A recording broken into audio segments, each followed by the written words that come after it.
இனிய தோழர்களே, 20 நிமிடத்தில் உரையை முடித்து விடுவேன் என்ற வாக்குறுதியோடு உங்கள் மத்தியில் பேசத் தொடங்குகிறேன். கம்யூனிஸ்டுகளுக்கு சிரிக்க தெரியாது, கம்யூனிஸ்டுகளுக்கு நகைச்சுவை கிடையாது, கம்யூனிஸ்டுகள் உம்மனா மூஞ்சிகள், கம்யூனிஸ்டுகள் சமுதாயத்திலே கலந்து இருக்க மாட்டார்கள். இதெல்லாம் இப்போதான் சொல்கிறதா நான் சொல்கிறதா நீங்கள் நினைக்கிறீங்களா? 1929 கம்யூனிஸ்டுகளின் மீது மீரட் சதி வழக்கு சுமத்தப்பட்ட பொழுது, அப்பொழுது நம் மீது வைக்கப்பட்ட குற்றச்சாட்டு ஏன் நான் இதை சொல்கிறேன்னு கேட்டிங்கன்னா, இங்கே வழக்கறிஞர்கள் நிறைய பேர் இருக்கீங்க, நல்ல ஆர்கியூ பண்ணக்கூடிய வழக்கறிஞர்கள் ரொம்ப அதிகமாகவே இருக்காங்க. தோழர்களே, வரலாற்றை நாம் புரிந்து கொள்வதும் வரலாற்றிலிருந்து நாம் கற்றுக்கொள்வதும் அவசியமா இல்லையா? 1815 ஆண்டு பிரிட்டிஷ் நாட்டில் முதலாளித்துவம் தோன்றிய உடனேயே ஏற்பட்ட அந்த கிளர்ச்சியில் மகாசாசனம் கொடுக்கப்பட்டது. அந்த மகாசாசனத்தை எங்களுக்கும் குடுறான்னு சொல்லி தொழிலாளி வர்க்கம் போராடி பெற்றது 1295 ஆண்டு. அப்பொழுது முதலாளித்துவம் அரும்பு விட தொடங்குகின்ற நேரம், இன்னும் சொல்ல போனால் அது முழு வீச்சை அடையாத நேரம். ராஜாட்ட போய் கேட்குறாங்க, பிரிட்டிஷ் மகாராஜாட்ட என்ன கேட்குறாங்க? இந்த தொழிலாளிக்கு ஏதாவது சீட்டு கொடுக்கணும், அவர்களும் பாராளுமன்றத்துக்கு வரணும்னு சொல்லும்போது நிலப்பிரபுக்களும் பிரபுக்களும் சொல்கிறாங்க, இல்லை இல்லை அவங்களாம் வரக்கூடாது, வந்தாங்கன்னா எங்கள் அந்தஸ்து என்ன ஆகும்னு கேட்குறான். உடனே ராசா கொஞ்சம் காம்ப்ரமைஸ் பண்ணி, அவங்க வேணால் இடது பக்கம் உட்காந்துக்கிறட்டோமப்பா, நீங்கள் வேணால் வலது பக்கம் உட்காந்துக்கங்க. வலது பக்கம் உட்கார்ந்தவன்லாம் வலதுசாரி, இடது பக்கம் உட்கார்ந்தவன்லாம் இடதுசாரி. நான் கேட்குறேன் உங்ககிட்ட, நாம் இடதுசாரியா வலதுசாரியா? ஏன்னு கேட்டிங்கன்னா, இன்றைக்கி வெக்கமே இல்லாமல் வலதுசாரின்னு போட்டிட்டு உட்கார்றான். ஒரு காலத்தில் வலதுசாரி என்று சொன்னால் உட்கார மாட்டாங்க. 1848 ஆண்டு ஒரு கடுமையான நெருக்கடி ஏற்பட்ட நேரத்தில், முதலாளித்துவம் அதனுடைய முளையை சற்று இலையாக மாற்றிய நேரத்தில், இந்த முதலாளித்துவம் என்ன செய்யும் என்பதை பற்றி ஆய்வு நடத்தி கம்யூனிஸ்ட் சாசனத்தில், அந்த கம்யூனிஸ்ட் லீகிலே கொடுக்கப்பட்டதுதான் தோழர்களே காரல் மார்க்சும் ஏங்கல்ஸாலும் கொடுக்கப்பட்ட கம்யூனிஸ்ட் கட்சி அறிக்கை. கம்யூனிஸ்ட் கட்சி அறிக்கையை முழுக்க படிச்சிருக்கோமா? கம்யூனிஸ்ட் கட்சியினுடைய அறிக்கையினுடைய முதல் வரி மேலே போட்டியிருக்கின்ற அந்த வார்த்தை என்ன தெரியுமா? உலக தொழிலாளர்களே ஒன்று சேருங்கள். நாம் மூச்சடைத்து பேசுகிறோம், வீதிகளிலே முழங்குகிறோம். எதற்காக? இன்னும் சொல்ல போனால் மார்க்சும் ஏங்கல்ஸும் கண்டுபிடிப்பதற்கு முன்னால் சமுதாயத்திலே வர்க்கங்கள் என்ற வார்த்தையே கிடையாது. மார்க்ஸ் எழுதுகிறார், அவருடைய கம்யூனிஸ்ட் அறிக்கையினுடைய முதல் வரியிலேயே எழுதுகிறார், இந்த உலகத்திலே இதுவரை நடைபெற்றவை எல்லா யுத்தங்களும் வர்க்க போராட்டங்களே என்று எழுதுகிறார். எதற்காக நான் இதை சொல்கிறேன் தெரியுமா? வர்க்கங்களாக சமுதாயம் பிரிக்கப்பட்டிருக்கிறது என்பதை வரலாற்று பூர்வமாக நிரூபித்தார்.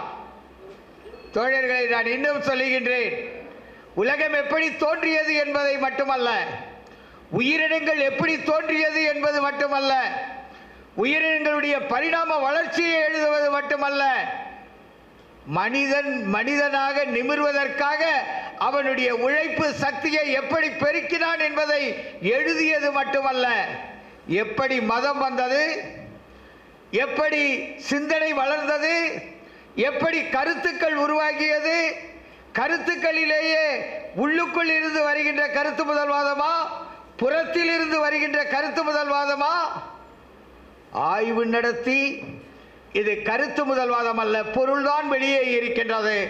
பொருள் முதல்வாதம் என்று சொல்லி சமுதாயம் மாறிய பாதைகளை எல்லாம் சரியான பார்வையோடு சொன்னதுதான். இங்கே பாரு, நான் ஒரே ஒரு விஷயம் சொல்றேன். வேதம் என்பது எப்பொழுது உருவாச்சு, ஏன் உருவானது? நான் சொல்லலைங்க, தேவி பிரசாத் சட்டோபாத்தியாயா சொல்றாரு. கிமு 1900 ஆண்டுகளிலே தான் ரிக்வேதம் உருவானது. அப்படின்னா இன்னிலிருந்து 3900 வருஷத்துக்கு முன்னால தான் ரிக்வேதம் உருவாச்சு.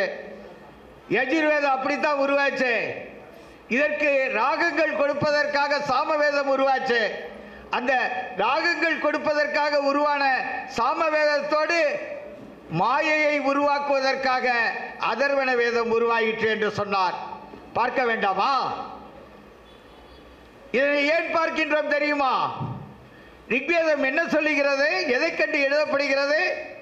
3900 ஆண்டுகளில் அவன் பார்க்கின்ற பார்வை என்ன தெரியுமா?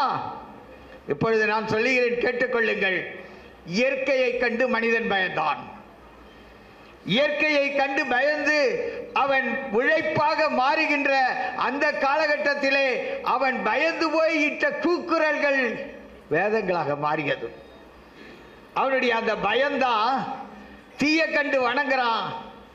அவனுடைய பயம்தான் தண்ணீரை கண்டு வணங்குகிறான். இன்றைக்கும் நம்மிடையே அதனுடைய மிச்ச சச்சங்கள் இருக்கின்றதா இல்லையா? அக்னியிலே இறங்கி செல்கின்றோமா இல்லையா? தீர்த்தத்திலே அது இன்னும் சொல்ல போனால் இதனையே பயன்படுத்துகின்றார்கள். நான் அதற்குள் அதிகமாக செல்லவில்லை. வர்க்கங்கள் எப்படியெல்லாம் மாறி வந்தது என்பதை சொல்லும் பொழுது புராதன பொதுவுடைமை சமுதாயத்தை சொல்லுகிறார்.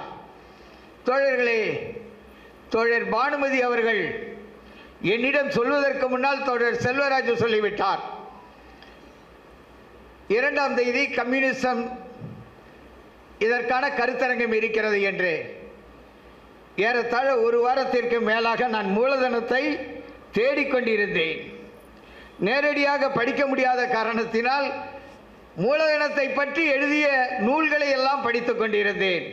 பணம் எப்படி வந்தது, சரக்கு எப்படி மாறியது, மனித சமுதாயம் எப்படி மாறியது, இவைகளை எல்லாம் படிக்கின்ற பொழுது ஒன்றை புரிந்து கொள்ள வேண்டும். சுலபமான காரியம் அல்ல என்பது எனக்கு தெரியும். சமுதாயம் மாறிக்கொண்டு இருக்கின்றது தோழர்களே. நாம் எதற்காக கம்யூனிசம் வெல்லும் என்று சொல்லுகிறோம் என்று சொன்னால் இதை தவிர வேறு வழியே கிடையாது. ஏன் சமுதாயம் எப்படி மாறி இருக்கின்ற மார்க்ஸ் சொன்னதை எவனாலையும் மறுக்க முடியலையே? என்ன காரணம்? வேறு ஒரு தியரி கண்டுபிடிக்க முடியலையே. தோழர்களை நான் பகிரங்கமாக சொல்லுகிறேன், புராதன பொதுவுடைமை சமுதாயமாக இருந்தது. இனக்குழுக்களோடு மோதல் ஏற்பட்டு அழித்த பிறகு அந்த அழிப்பதை நிறுத்திவிட்டு அடிமையாக மாற்றிய பொழுது ஆண்டான் அடிமை சமுதாயம் வர்க்க சமுதாயமாக மாறியது. வர்க்க சமுதாயமாக மாறியதற்கு பிறகு ஆண்டான் அடிமை சமுதாயத்திலே அந்த அடிமைகள் கிளர்ந்தெழுந்த பொழுது அன்றைக்கு நிலப்பிரபுத்துவ சமுதாயம் ஏற்பட்டது. நிலப்பிரபுத்துவ சமுதாயம் ராஜாக்களுடைய சமுதாயம், மன்னர்களுடைய சமுதாயம். நிலங்கள் எல்லாம் மன்னர்களுக்குத்தான் சொந்தம். அதற்கு பிறகு வந்ததுதான் முதலாளித்துவ சமுதாயம். ஏறத்தாழ 4000 ஆண்டுகளிலே இந்த மாற்றங்கள் எப்படி நிகழ்ந்தது என்பதை மிக தெளிவாக மார்க்ஸ் சொன்னார். இன்னும் சொல்ல போனால் இந்த சமுதாயத்தினுடைய உச்சகட்ட நிலையிலே இருக்கின்ற பொழுது முதலாளித்துவ சமுதாயத்தை பூரணமாக ஆய்வு செய்து அவருடைய வாழ்நாளை செலவழித்து எழுதிய லண்டன் நூலகத்திற்குள்ளே தன்னை அடக்கிக் கொண்டு எழுதிய எழுத்துத்தான் மூலதனம். முதலாளித்துவத்திலே எப்படி உபரி மதிப்பு உண்டாகிறது என்பதை எடுத்து சொன்னார். இன்னும் சொல்லுகின்றேன், அப்பொழுதே அவர் சொன்னார் 1848, நமக்கு வயது 177. 177 ஆண்டுகளிலே முதலாளித்துவம் வீழ்த்தப்பட்டு இருக்கின்றதா? அனுபவங்கள் கிடைத்திருக்கின்றதா? மார்க்ஸ் காலத்திலேயே அவர் தெளிவாக சொன்னார், ஒரு கம்யூனிஸ்ட் கட்சி தேவை என்பதை சொன்னார். 1871ஆம் ஆண்டு பாரிஸ் கம்யூன் நடைபெறுகிறது. பாரிஸ் கம்யூனிலே தொழிலாளி வர்க்கம் ஆட்சியை பிடிக்கின்றது. 72 நாள் தான் ஆட்சி. ஏன்? 72 நாளைக்கு பிறகு அங்கு இருக்க முடியாது, இந்திரன் மாறலாம், இந்திராணி மாறமாட்டாள் என்று சொல்லுவதைப் போல அதிகார வர்க்கம் மாறவில்லை, மாற்றப்படவில்லை. மார்க்ஸ் தெளிவாகவே எழுதினார். நாம் தோற்று இருக்கலாம், ஆனால் இந்த தோல்வியை ஒத்துக்கொள்கிறோம், தோல்வியிலிருந்து நாம் அனுபவங்களை படிப்போம் என்று எழுதினார்.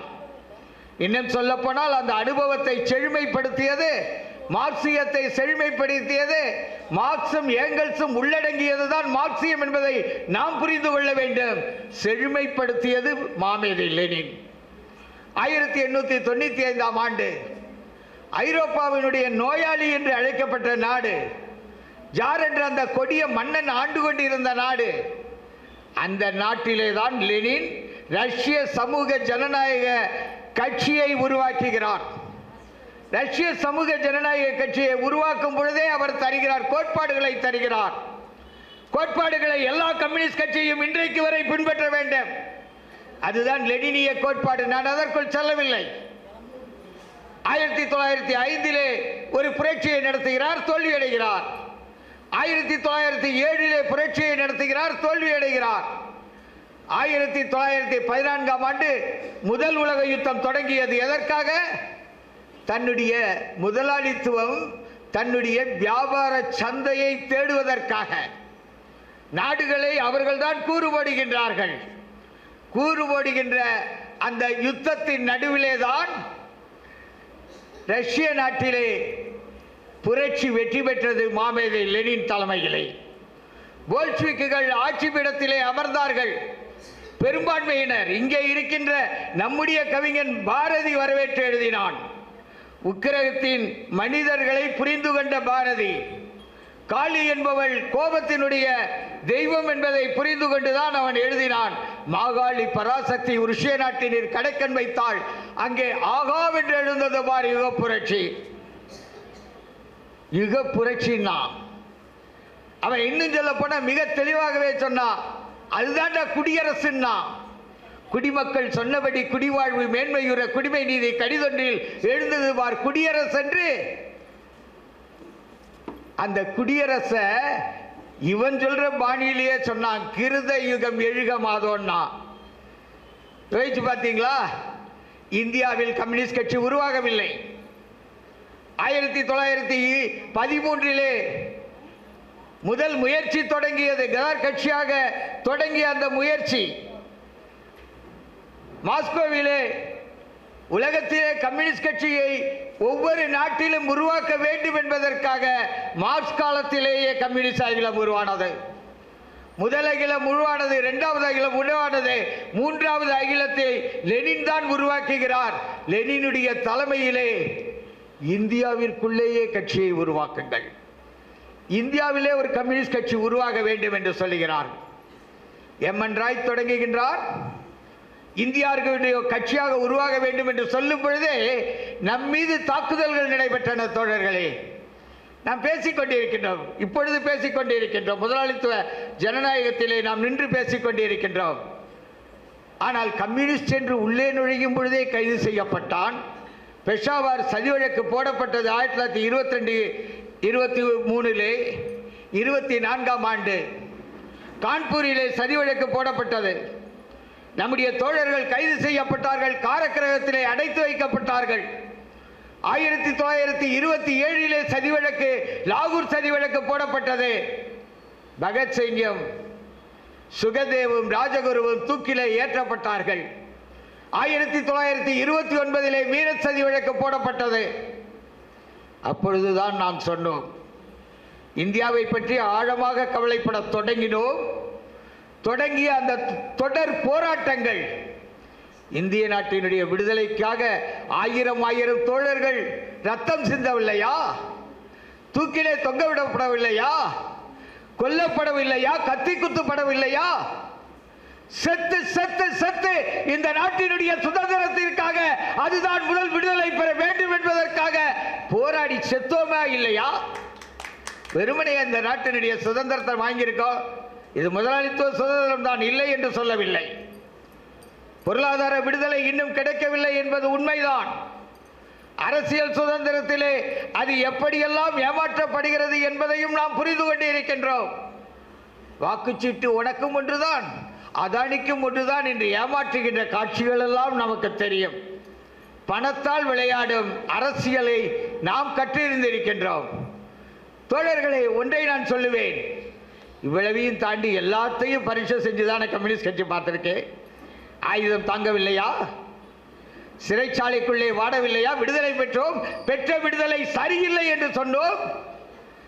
இந்த விடுதலையை நாம் ஏற்றுக்கொள்ளவில்லை என்று சொன்னோம். உன்னுடைய பாதை எது? ரஷ்ய பாதையா அல்லது சீன பாதையா என்று நாம் இங்கே மோதிக்கொண்டு இருக்கின்ற பொழுது அங்கே இருக்கின்ற ஸ்டாலின் கேட்டார். இங்கிருந்து தலைவர்கள் செல்கிறார்கள், கேட்கிறார். ஒருவர் சொல்லுகிறார், சீனாவை போல விவசாயிகள் புரட்சியை நடத்த வேண்டும். இன்னொருவர் சொல்லுகிறார், ரஷ்யாவை போல தொழிலாளர் புரட்சியை நடத்தணும். அப்பதான் அவர் கேட்கிறாரு, இந்தியாவுக்கு நீ என்ன புரட்சியை நடத்த போற? இந்தியாவினுடைய பாதை எது என்று கேட்கிறார். நீ பலாத்காரத்துக்குள்ள அதுக்குள்ள போயிட்டியே, இப்பதான் இந்த ஆட்சியே பிறந்திருக்கு, சரிதானான்னு கேட்கிறாரே. தோழர்களே, நாம் அன்றைக்கு ஏற்றுக்கொண்டோம். அந்த ஏற்றுக்கொண்டதிலேயே இருந்த முரண்பாடு கட்சி பிளந்தது. 64 வரை போராட்டங்கள், உள் போராட்டங்கள், 64 இருந்து 69 வரை போராட்டங்கள். இன்னும் சொல்ல போனால் நான் சொல்லுகிறேன், தொழிலாளி வர்க்கம் தான் பாதை காட்டும் என்பது உண்மைதான். இந்திய நாட்டில் 1982 அனைத்து தொழிற்சங்கமும் ஒன்னாக சேர்ந்து வேலை நிறுத்தத்தை தொடங்கினோம். நான் பல விஷயங்களுக்குள்ள நான் இங்க பேச முடியல.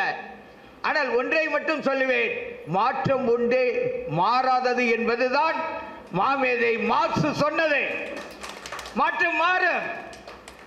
தோழர்களே, இந்த உலகத்தை பல பேர் விஞ்ஞானப்படுத்தி இருக்காங்க, விமர்சனப்படுத்தி இருக்காங்க. ஆனால் உலகத்தில் எப்படி மாற்றங்கள் வரும் என்பதை சொன்னவன் காரல் மார்க்ஸ் தான். எனவேதான் நம்மால் சொல்ல முடியும், நமக்குள் 1000 சண்டை இருக்கட்டும். நான் உண்மையிலேயே தோழர் பானுமதியை பாராட்ட கடமைப்பட்டிருக்கின்றேன். இந்த ஒற்றுமை இங்கே நடக்கின்ற இந்த விவாதம் இந்த நாடு முழுவதும் நடக்க வேண்டும் என்று நான் ஆசைப்படுகிறேன். நான் கேட்கிறேங்க, தடங்களை திரும்பி பார்க்காம அடுத்த தடத்தை எடுத்து வைக்க முடியுமா? கடந்த காலத்தை புரிந்து கொள்ளவில்லை என்றால் எதிர்காலத்தை புரிந்து கொள்ள முடியுமா? 1939 45 முடிக்க நடந்த 2வது உலக யுத்தத்தை புரிந்து கொள்ளவில்லை என்றால் கிழக்கு ஐரோப்பிய சோசியலிச நாடுகள் ஏன் விழுந்தது என்பதை புரிந்து கொள்ள முடியாது. மார்க்ஸ் சொன்னார் இல்லையா? 1871 பாரிஸ் கம்யூன் நடந்த பிறகு அவர் சொன்னது 1917 90 முடிக்க ஒரு அனுபவம். நான் கேட்கிறேங்க, ஒரே ஒரு விஷயம் தான் சொல்றேன். உலகமே கொரோனால மூழ்கி கிடக்கு. பார்த்தாலே தனக்கு வந்துருமோன்னு பயந்த காலம் உலகம் முழுவதும். ஒரே ஒரு பிரிட்டிஷ் கப்பல் உலகம் முழுக்க போயிட்டு இருக்கு. எங்கடான்னு கேட்டா 6 பேர் அதுல கொரோனா நோயாளின்னா. என் நாட்டுக்கு வராதுன்னு சொந்த நாட்டுக்காரன் பிரிட்டிஷ்காரன் சொல்லிட்டான். அந்த நேரத்தில் வா, என்னுடைய நாட்டுக்கு வா, உனக்கு நான் வைத்தியம் செய்கிறேன், உனக்கு நான் மருத்துவம் பார்க்கிறேன் என்று சொன்னது அமெரிக்காவினுடைய காலடியிலே இருக்கின்ற சோசியலிச நாடு கியூபா இல்லையா? இல்லைன்னு மறுக்க முடியுமா? சோசியலிசம் என்றால் எல்லோருக்கும் எல்லாம், அது முதல் அடி. தோழர்களை தெரிந்து கொள்ளுங்கள், முதல் அடி என்பது சோசியலிசம். அங்க வர்க்கம் இருக்கும், அங்கு ஏற்றத்தாழ்வுகள் இருக்கும். ஆனால் அதனுடைய உச்சம் என்ன தெரியுமா? எல்லோரும் எல்லாமும் பெற வேண்டும், இங்கு இல்லாத நிலை வேண்டும் என்றானே அந்த நிலை. அங்கே எதுவும் சொந்தம் அல்ல. உழைப்பாளி மக்கள் ஒன்றாக சேர்வார்கள். சோசியலிச சமுதாயத்திலே சக்திக்கேற்ற உழைப்பு, கம்யூனிச சமுதாயத்திலே சக்திக்கேற்ற உழைப்பு, தேவைக்கேற்ற கூலி, தேவை பூர்த்தி செய்யப்படும் அனைவருக்கும். புராதன பொது உடைமை சமுதாயத்திலே ஏற்றத்தாழ்வு இல்லாத ஒரு நிலை இருந்தது என்பதை நாம் புரிந்து கொண்டால் நிச்சயமாக கம்யூனிச சமுதாயத்திலே ஏற்றத்தாழ்வு இல்லாத நிலை வரும். முதலாளித்துவம் வளரும்.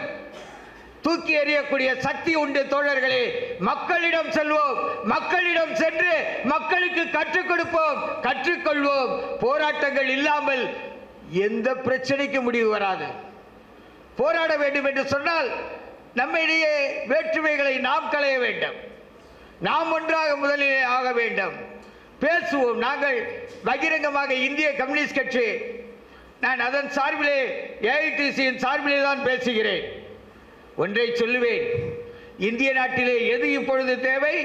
மதர் சார்பற்ற சக்திகளின் ஒற்றுமை தேவை, ஜனநாயக சக்திகளின் ஒற்றுமை தேவை, இடதுசாரி சக்திகளின் ஒற்றுமை தேவை.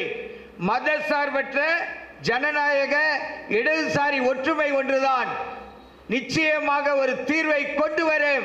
இந்தியாவிலும் அதை செய்வோம். நிச்சயமாக புதிய மாற்றத்தை அடைவோம் தோழர்களே.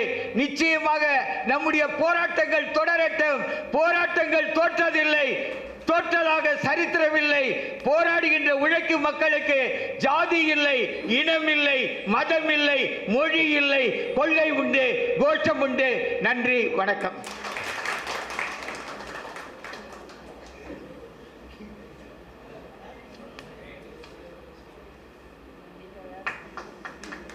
Thank you.